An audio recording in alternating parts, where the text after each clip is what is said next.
Hola, muy buenos días, espero que se encuentren bien. Una mañana y un día hermoso de sol radiante para disfrutar.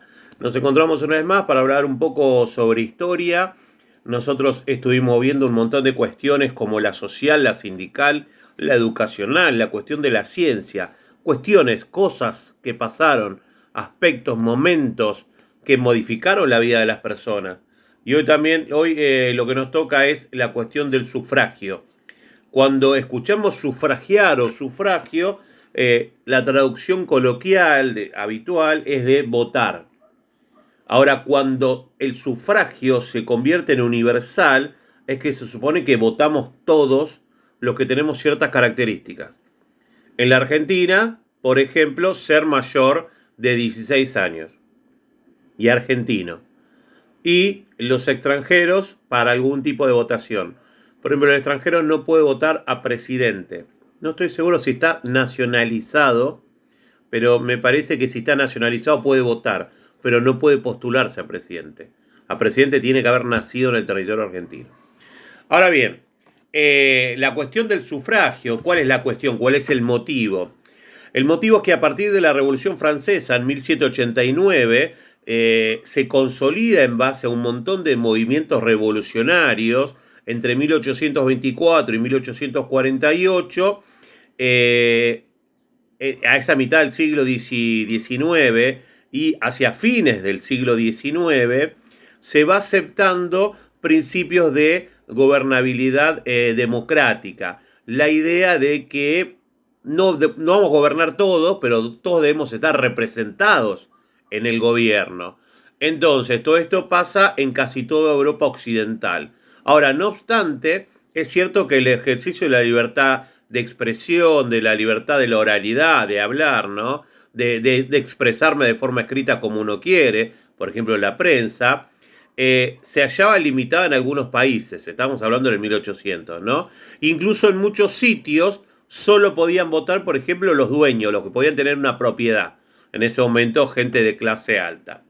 Entonces, bien, los grandes cambios que generó la segunda fase de la revolución industrial contribuyeron para una mayor distribución del poder político. ¿Qué quiere decir una mayor distribución del poder político? Y que más personas puedan participar en la vida política, en la idea de gobierno, no solo votar, sino también postularse a algún puesto para ocupar una función pública, ¿no? Un lugar en la función pública. Y todo esto obviamente se tradujo en una puja, en una pelea de los espacios sociales. Los espacios sociales de clases más bajas luchaban por participar. Ahora, si yo les digo que únicamente votaban los propietarios, los que no eran dueños no podían votar. Entonces parecían ciudadanos de otra clase o de segunda o tercera clase. Y una idea democrática es que todos los ciudadanos políticamente estén al mismo nivel. Entonces hay una puja de los espacios sociales y políticos.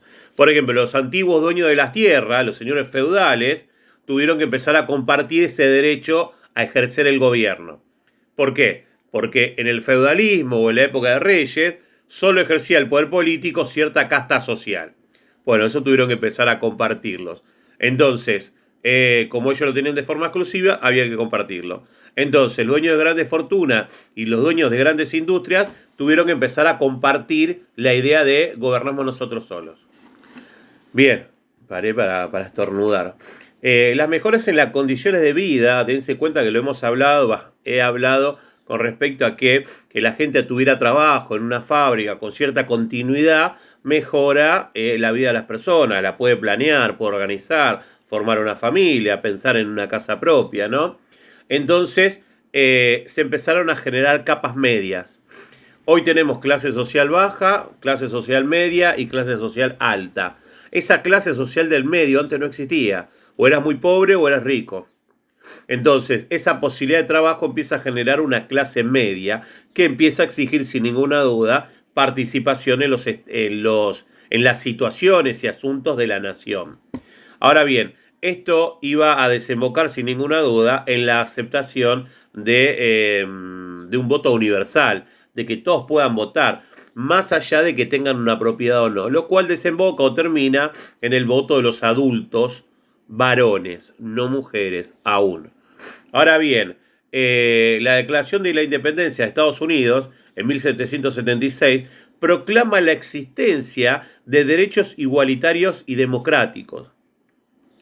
Tanto la Constitución francesa de 1791 como la Constitución de 1776 de Estados Unidos, ambas en momentos de independencia o de revolución, declaran que los ciudadanos deben ser iguales, iguales en derechos, iguales en democracia, que puedan participar del gobierno. A ver, no todos quieren ser gobernantes, pero sí todos queremos participar en la decisión de quién nos gobierna. Ahora bien, para 1865 también en Estados Unidos se extiende el voto a todos los hombres blancos. Hasta ese momento, a partir de ese momento, todos los hombres blancos, no importa su condición económica, podían votar. Blancos. 3 años después se agrega el voto de los negros. Los negros también podían votar. Para 1920 recién pudo votar la mujer en Estados Unidos. Acá en la Argentina, en la década del 50, 1947-1950, las mujeres empiezan a votar por primera vez. En 1885, en Japón, recién en 1885, fin del siglo XIX, se elimina el Consejo Imperial, la idea de que solo gobernaba el rey o el emperador y un grupito de personas, ¿no? Y se implementa un gabinete parlamentario, al estilo del occidental, como lo conocemos hoy, la idea de un congreso de representantes, ¿no? Y en 1889 en Japón se promulga una constitución definitiva que hablaba de los derechos de los soberanos del imperio. Todavía sean con la idea del rey, ¿no? Los soberanos son los que están abajo o los que tiene que cuidar el rey. Entonces se establecieron 2 cámaras legislativas en Japón, la Cámara de los Pares, compuesta por los nobles, designados por el emperador, y la Cámara de Representantes, elegidos por ser varones mayores de 25 años, que debían pagar impuestos. Bien, eso a nivel de Japón, para que se vayan dando cuenta de qué manera se implementa esa idea que hoy tenemos nosotros. Cuando nosotros vemos que un domingo se para todo porque hay elecciones en la Argentina, tenemos que entender que el antecedente histórico es el que acabo de nombrar. Ahora bien, también tenemos que hablar del imperialismo, justamente recién lo nombramos en Japón. A partir de 1870, se puede hablar de un nuevo imperialismo, de una nueva forma de imperialismo. Dense cuenta que ese imperialismo del rey único y soberano, ya que solo decide él, empieza a cambiar. Entonces hay un nuevo imperialismo, ¿basado en qué? En la colaboración de las élites locales, de esas clases nuevas, con mucho dinero, que vivían en ciertos países que eran colonias todavía, y que colaboraban para que el imperio funcione en su país. Y aparecía una mano de obra especializada que venía de la metrópolis, del país que colonizaba. La que pronto se diferenció de los nativos. ¿Por qué? Porque los recién llegados, esa mano de obra especializada que venía de un país colonizante, venía con cierta alcurnia, cierta forma de vivir, cierta forma de hacer las cosas y con cierto poder adquisitivo. Entonces, por ejemplo, rápidamente edificaron sus propias viviendas, sus oficinas, hoteles, clubes, escuelas para sus hijos y lugares de esparcimiento, de recreo, de poder descansar. Ahora, pocos integrantes del ámbito local podían acceder a este estilo de vida. Entonces, los blancos, por decirlo de alguna manera, los que venían de otros lugares, terminaron en una realidad aparte, como si hubiera 2 países. La situación laboral era muy asimétrica, es decir, los que hacían el esfuerzo o el mayor esfuerzo en el trabajo eran los nativos, los que vivían en el lugar, y los otros tenían un trabajo mucho mejor pago y más relajado. Los gobernantes de las élites locales colaboraban con el mantenimiento de esta situación. Yo colaboraba porque se beneficiaban. Entonces, negociaban concesiones, contratos, inversiones con los europeos. Entonces, de esa manera aparece una clase media nueva, una nueva parte de la sociedad que sin ninguna duda colaboró con este imperio, con esta forma nueva de imperio. dejando a las clases bajas muy abajo, dejándole las tareas más dificultosas y quedándose con beneficios muy grandes. El mayor beneficio lo obtenía el imperio, el monopolio y los representantes que habían mandado.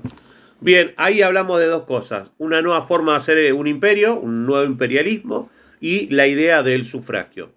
Bueno, les mando un abrazo, espero que se encuentren bien, vean el video las veces que lo tengan que ver para poder hacer la actividad. Ante cualquier duda me escriben. Un abrazo, buenas tardes.